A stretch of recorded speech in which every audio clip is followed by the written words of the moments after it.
Hi, Seth Davies with Competitive Solutions. Welcome to this week's Tuesday Tip, where I want to talk about action registers and accountability. Accountability is a term I hear many leaders talk about and the desire to have cultures of accountability within their organization and their team.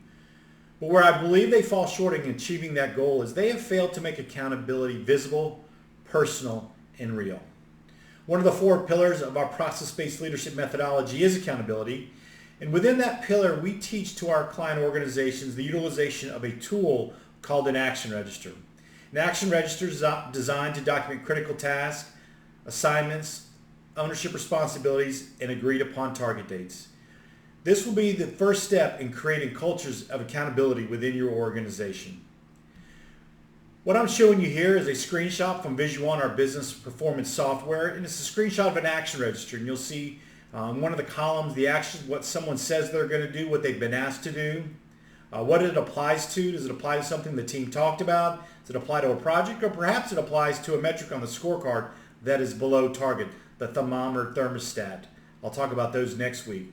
You also see ownership on there, who's responsible for that, and then the agreed upon target date, color-coded as well. What I want to do is I want to share with you, in my remaining time, 4 non-negotiables for successful utilization of an action register. Number 1, 12-month clarity. What do I mean by 12-month clarity?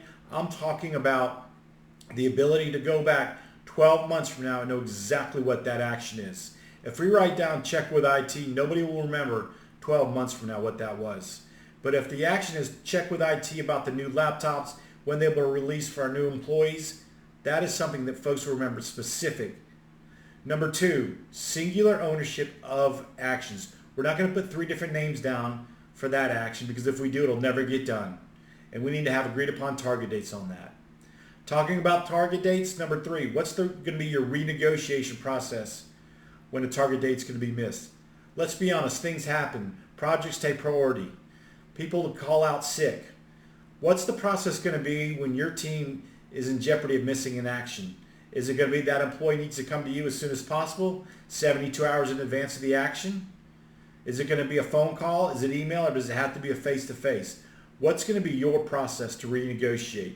What I'm hoping you avoid is people coming to your weekly meeting and the first 20 minutes are spent with everyone going around the table renegotiating their actions. And then number 4, you need to open and close every meeting with the action register. Here's a standard meeting agenda that we use with our client companies. Action register review number 1, we're just going to go through the actions that are due that day, get updated on what people did, how they completed that action, and then people have the ability to ask questions. And then at the end of our meeting, before we do the meeting audit, we're going to close out by doing the review of the action just captured. Remember my Tuesday tip from last week, one of the 4 meeting roles is the action keeper. The action keeper will read off the 4, 5, 6 actions. We'll assign ownership responsibility, and we'll agree upon target dates. These 4 non-negotiables will get you on the road to a culture of accountability and engaging your workforce.